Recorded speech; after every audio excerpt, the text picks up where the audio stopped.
My brother kept stealing and wrecking my stuff, so when he drunkenly crashed my truck, I reported everything and got him arrested. Can you imagine having a brother who deliberately sabotaged your life, constantly stole your possessions, and then wrecked your most prized truck while drunk? And your parents? They blamed me for allowing him to finally face consequences. If my childhood had a soundtrack, it would be the constant, maddening echo of my parents saying, "Mike didn't mean it. He's just young." Growing up in my family, you could have put a neon sign over my brother Mike's head that read, "Golden Boy." He could break every rule in the book, cause endless chaos, and somehow my parents would still twist things around so that it was never his fault. Meanwhile, Eli, a year older than Mike, was perpetually stuck as the scapegoat. If Mike broke something, my fault for not keeping a better eye on him. If he failed a class, it was because I didn't help him study enough. You get the picture. It was infuriating. Mike always had this ridiculous, almost pathological sense of entitlement, like everything I had automatically belonged to him, too. When we were kids, it was my toys. He'd steal them, then destroy them. I remember one time, I saved up for months, doing odd jobs, chores, whatever I could, to buy this fancy RC car. Man, I wanted that thing forever. It was awesome, super fast, sleek design, even working headlights. Mike begged me to let him play with it, and like an idiot, I gave in. 5 minutes. That's all it took. He smashed it into a curb. Laughed about it. When I ran to my mom, tears streaming down my face, she just shrugged. Boys will be boys, Eli. You can't expect him to be careful at his age. He was 12, old enough to know better, old enough to understand what mine meant. By the time we were teenagers, the theft, the disregard, it just got worse. Mike would take my clothes, my money, even my bike. I remember once he rode my bike to school and just left it, forgot where he parked it. For 3 days. I found it later, rusted and trashed in a ditch. I blew up at him, just absolutely lost it, and my mom just sighed, "You need to share, Eli. He's your brother." My blood pressure just thinking about it, still. My parents, on the other hand, acted like I was some kind of charity case they were being forced to support. I worked my butt off, babysitting, mowing lawns, shoveling driveways, saving every penny for college. But I still had to ask them for little things, like gas money or help buying school supplies. Every single time, it came with a lecture about learning the value of money and how it's not our job to spoil you. Yet Mike, the golden boy, he could destroy anything he touched, and my parents would bend over backward to replace it. His first car, a crappy old Toyota, lasted 6 months before he totaled it, driving like a maniac. They bought him another car, a beat-up Honda, which he wrecked within a year. Did they let him suffer the consequences? Of course not. They just found him another junk car, saying, "He's young, he'll learn." I didn't even get a chance to learn, because I never got a car. By the time I turned 18, I'd had enough. After one particularly bad fight, Mike managed to break my laptop by borrowing it, then blamed me for leaving it somewhere he could grab it. I decided to leave. I called my Uncle Frank, my mom's older brother. He'd always been the only sane adult in my life. Uncle Frank is a retired cop, no nonsense but fair. He agreed to let me move in with him. He even gave me his old truck, a GMC that had been with him for years. The truck wasn't flashy, but it was solid, a true workhorse. It had a few dents and scratches from Frank's years on the job, but I didn't care. It was mine, and it was the first thing in my life I didn't have to share with Mike. That truck became my pride and joy. I kept it clean, learned how to do basic maintenance on it, even started doing small side gigs, hauling stuff for people. It gave me independence, which I desperately needed after 18 years of being treated like an afterthought. Of course, Mike hated the truck. He couldn't stand that I had something he didn't. Anytime I drove it over to my parents' house, he'd find some excuse to complain. "Why do you get a truck?" he'd whine. "Mom and Dad didn't buy me a truck. That's not fair." I'd remind him again and again that Uncle Frank gave it to me, not our parents, but it didn't matter. In Mike's twisted mind, anything nice I had was something he was entitled to. Things finally came to a head when Mike wrecked his third car. He was driving like an idiot, as usual, and smashed it into a street pole. He showed up at my parents' house the next day, acting like the world had ended. "What am I supposed to do now?" he complained. "I need a car to get to work." My mom looked at me like I was holding the solution to all of life's problems. "Eli, why don't you let your brother borrow your truck? He really needs it." I didn't even hesitate. "No." Mike's jaw practically hit the floor. "What do you mean, no? You don't even use it all the time." "It's my truck," I said, my voice firm. "And I'm not letting you wreck it like you wreck your other cars." Cue the guilt trips.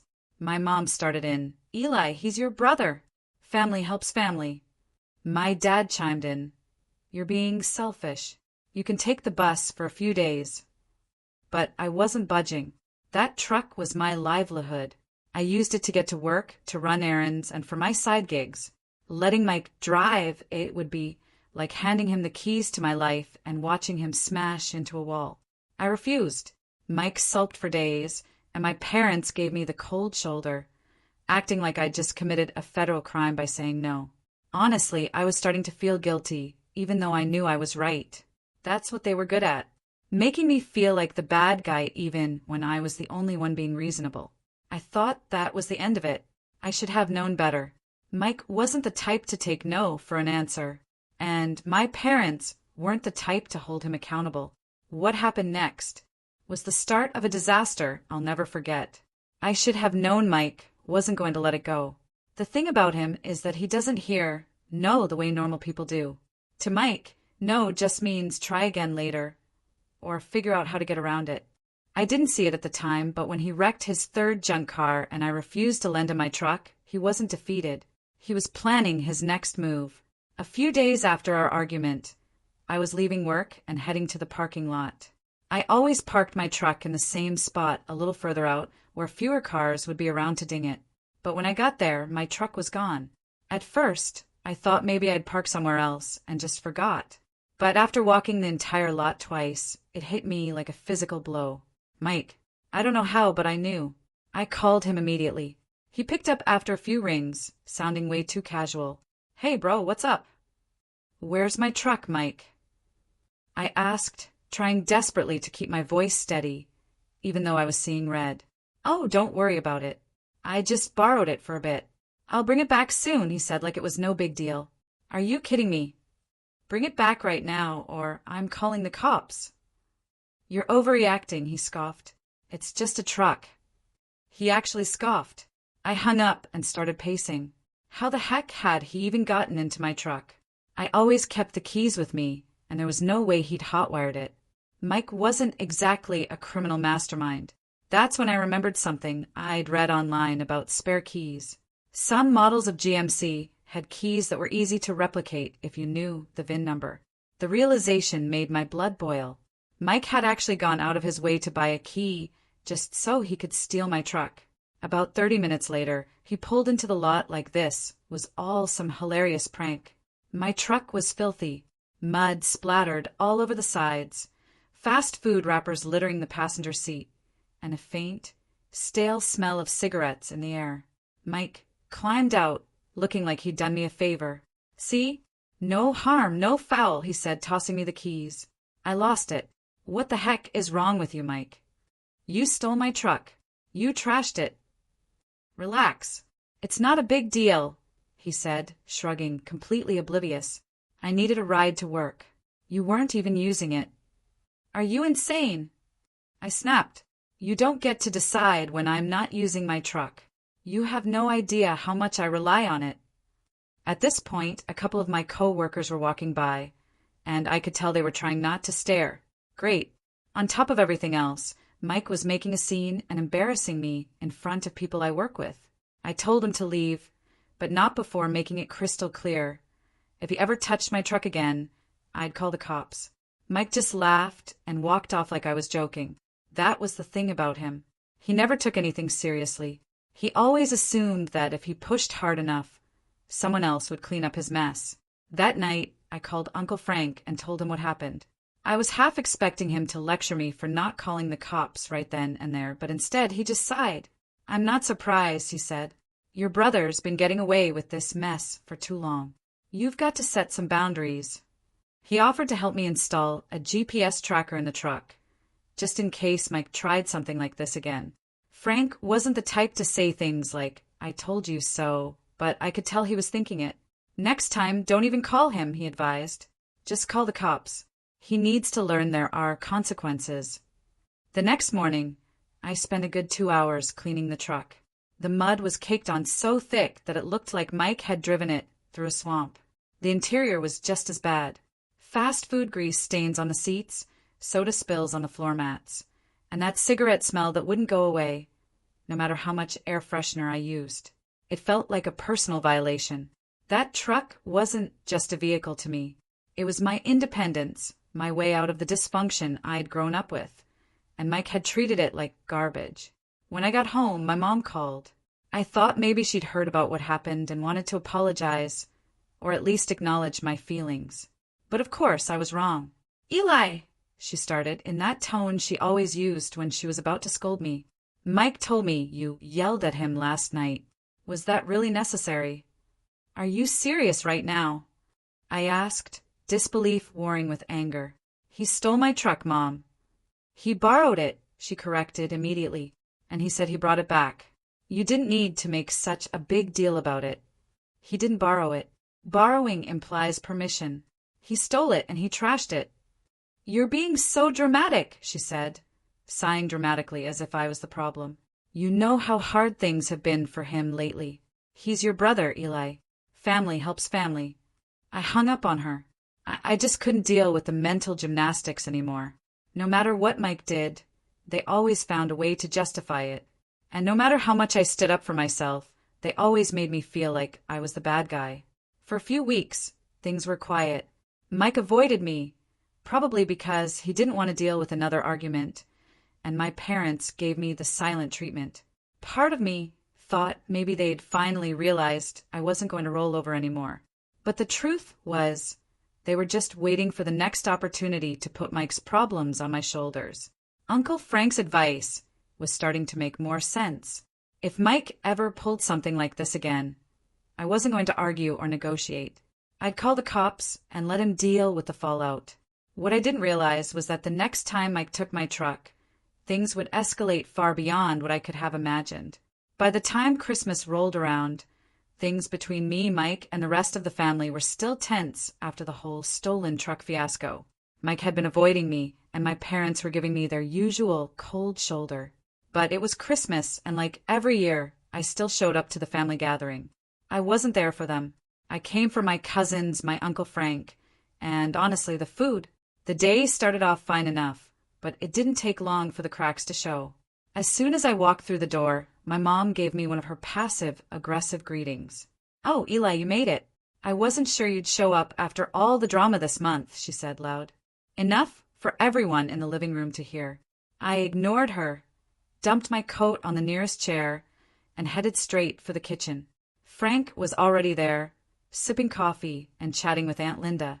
"Merry Christmas, kid," he said, giving me a firm pat on the back. He must have seen the irritation on my face because he leaned in and muttered, "Let it roll off. Don't let her get to you." The day dragged on with the usual holiday chaos. Kids running around, aunts and uncles arguing over politics, and my mom sneaking in little digs whenever she thought no one was listening. "Eli's gotten so protective of that truck," she said to one of my cousins. "It's like he thinks it's made of gold." I clenched my jaw, but stayed quiet. No point in starting a fight over Christmas dinner. Mike, on the other hand, was acting unusually quiet. He stayed glued to his phone most of the day, barely making eye contact with anyone. It felt off, but I figured he was sulking because I'd shut him down so hard last time we spoke. I didn't care. I was happy to have him stay out of my way. As the evening wore on, I noticed something odd. My truck keys, which I always kept clipped to my belt loop, were missing. At first, I thought maybe I dropped them somewhere, so I started retracing my steps. I checked the kitchen, the living room, even the bathroom, but they were nowhere to be found. That's when the dread started creeping in. I stepped outside, and sure enough, my truck wasn't parked in the driveway where I'd left it. My stomach dropped like a stone. Pulling out my phone, I opened the GPS tracker app. The little that represented my truck was already a few miles away, moving fast. I stormed back inside and called Mike. "Where's my truck, Mike?" I demanded, the words barely a whisper, but laced with pure fury. He didn't even try to deny it. "Relax, bro. I'm just picking up a friend. I'll bring it back in like an hour." "You stole my truck again." My voice was loud enough to make everyone in the room stop what they were doing. "It's not stealing if we're family," Mike said, shrugging, as if that made any sense. "Don't be so uptight. It's Christmas." Before I could respond, Frank walked in, immediately sensing the tension. "What's going on?" he asked. "Mike took my truck again," I said, practically shouting. Frank's jaw tightened, but before he could say anything, my mom swooped in. "Oh, come on, Eli. It's Christmas. Can't you just let it go for one day?" "No, I can't let it go," I snapped.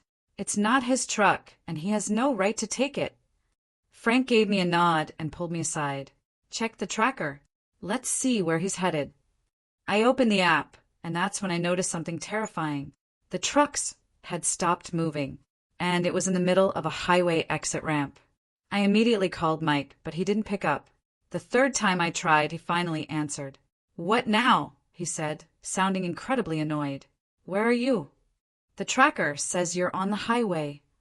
There was a pause, and then his tone shifted, a hint of panic creeping in. Yeah, about that.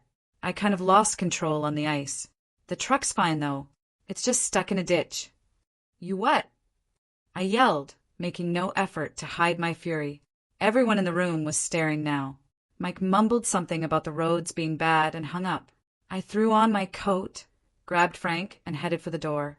"We're going to get my truck," I said, ignoring my mom's half-hearted. "Be nice to your brother." When we got to the scene, my truck was nose deep in a snowbank. The front bumper was crumpled, the left headlight shattered, and the grill was bent beyond recognition. Mike was standing by the side of the road, his arms crossed, like this whole thing was somehow my fault. "It's not that bad," he said as I stepped out of the car. "It's just cosmetic." "You wrecked my truck," I said through gritted teeth. "What the heck were you thinking?" "The roads are icy," he shot back. "It's not my fault." At that moment, a police cruiser pulled up behind us, lights flashing. I wasn't surprised. Someone probably called it in. The officer stepped out, looked at the truck, then at Mike. "What happened here?" he asked. Before Mike could say a word, my mom and dad pulled up in their van, rushing over like they were here to save the day. "Officer, this is all a misunderstanding," my mom started. "Don't even start."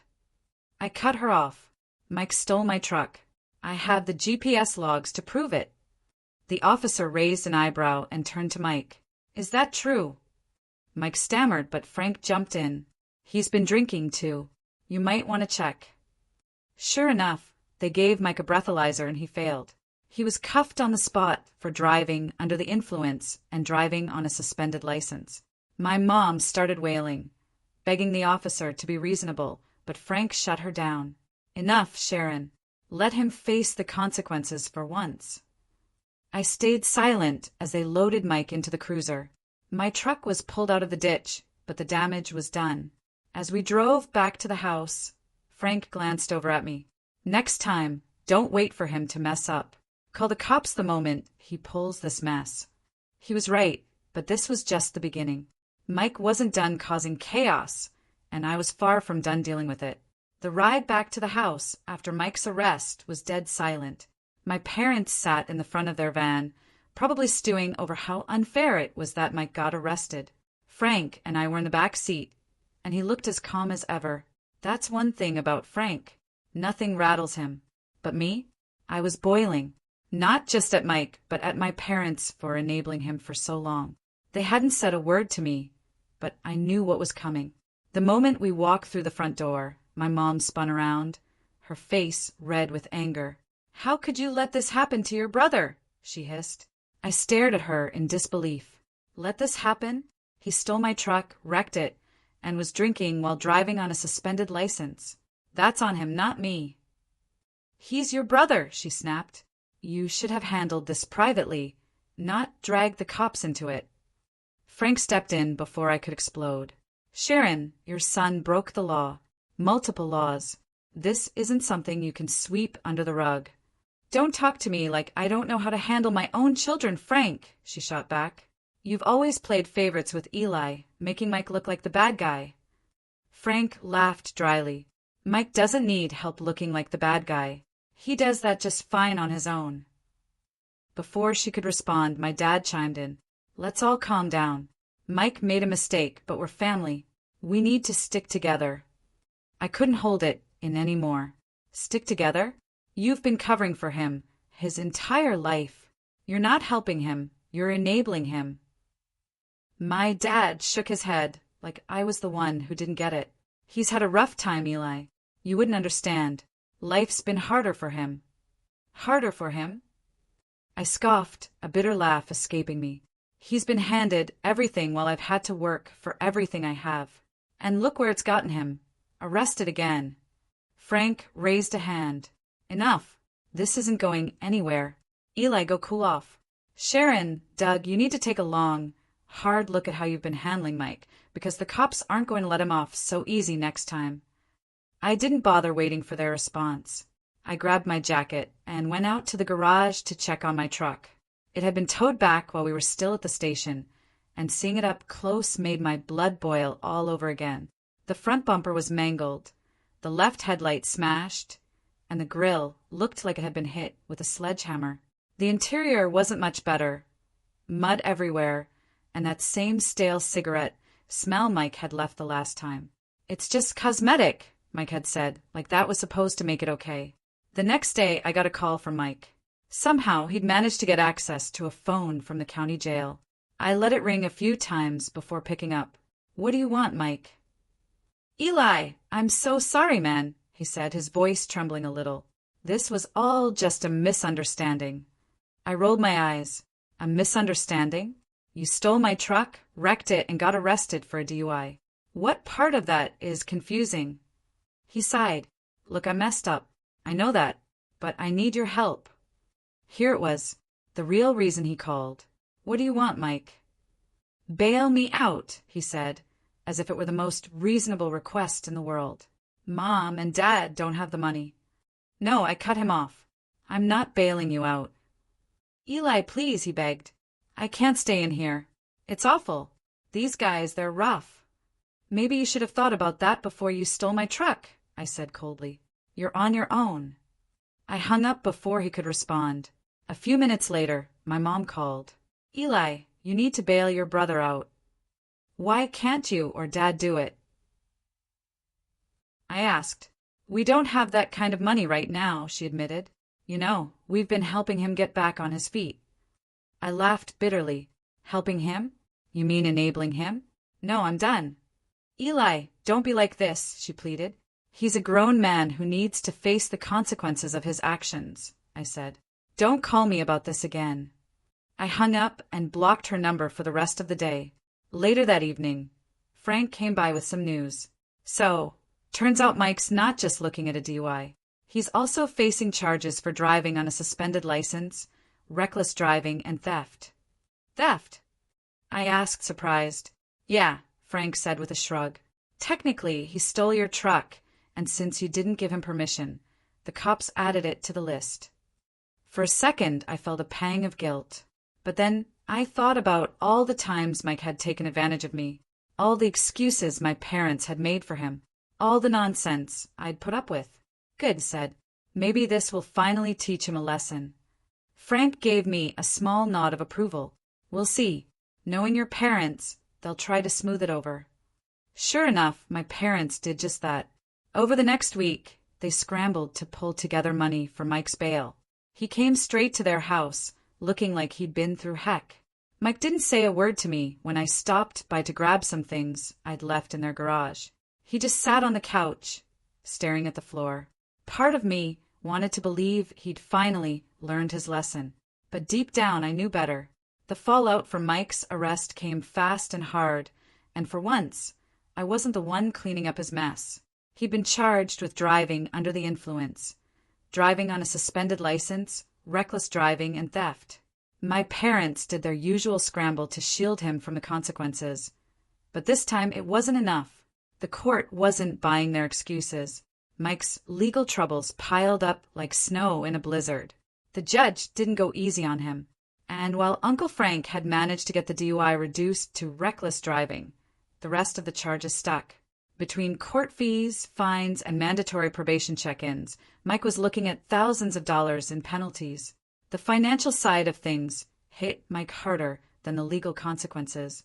Now, with his license suspended and no real way to pay off his debts, the cracks in his entitled facade started to show. At first, Mike tried to lean on my parents to foot the bill for everything, like he always did.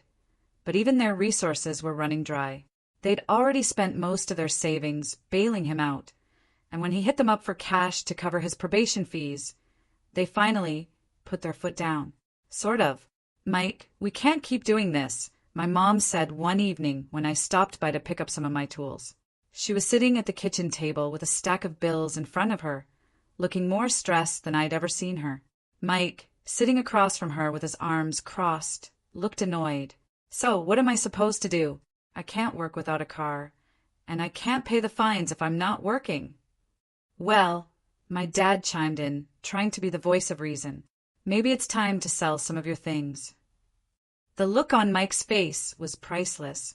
You'd think they just asked him to sell a kidney. "Seriously? You want me to sell my stuff because of one little mistake?" "It wasn't one mistake, Mike," I cut in from the doorway.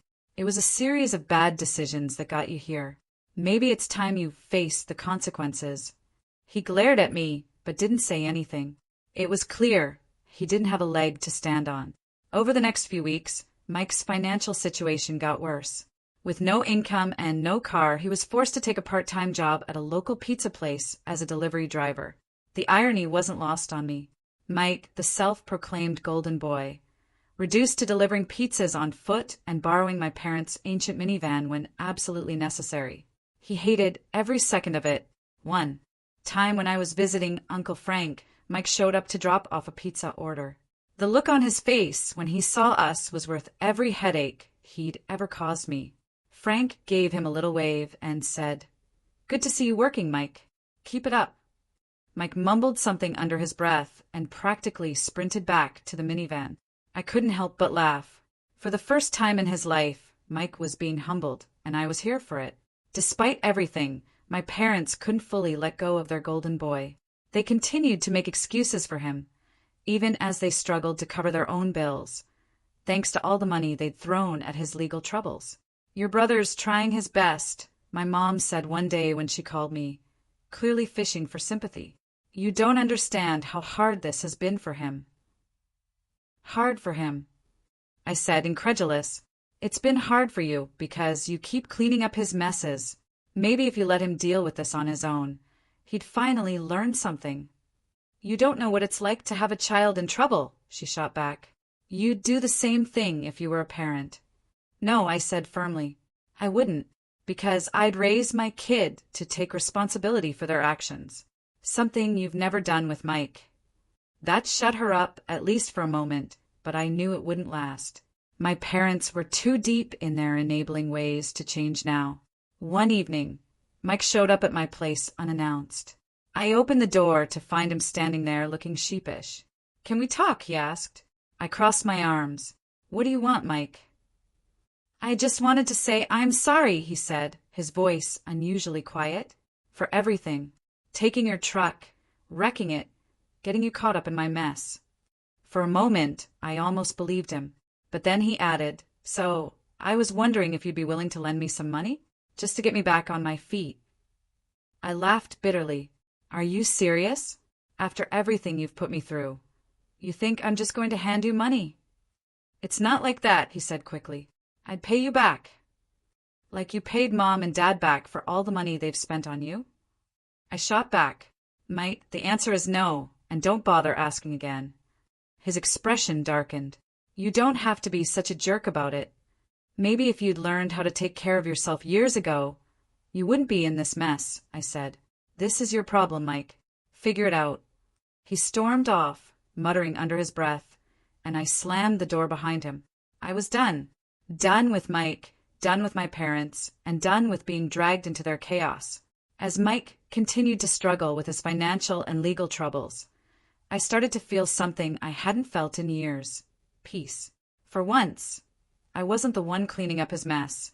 I wasn't the one being blamed for his failures. He was finally being forced to face the consequences of his actions. And it felt good. Karma has a funny way of catching up to people. And it looks like Mike's finally getting his share. The fallout from Mike's antics didn't just hit him. It was like the entire family was falling apart, and I was the only one ready to walk away from the mess. My parents were struggling financially after bailing Mike out and covering his court costs. But instead of holding him accountable, they doubled down on their enabling ways. Meanwhile, Mike was still playing the victim, trying to weasel out of every responsibility like usual. It all came to a head one evening when my mom called me, asking for another favor. I picked up the phone, already bracing for what was coming. "Eli, we need to talk about Mike," she started, in that tone that always signaled she was about to guilt-trip me. "What about him?" I said, keeping my voice as neutral as possible.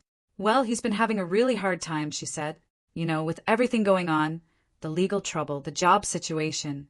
We were hoping you could, I don't know, maybe let him stay with you for a little while, just until he gets back on his feet." I couldn't believe what I was hearing. "Are you kidding me?" I asked, my voice rising. "After everything he's done, you want me to take him in?" "It's not like that, Eli," she said, sounding exasperated. "He just needs a little support right now. He's your brother." I let out a bitter laugh. "No, Mom. If you want to keep enabling him, that's on you. But I'm done." After I hung up, I knew. I was done. Not just with Mike, but with my parents, too. For years, they treated me like I was less important. Like my role in the family was to clean up after Mike and take the blame for his mistakes.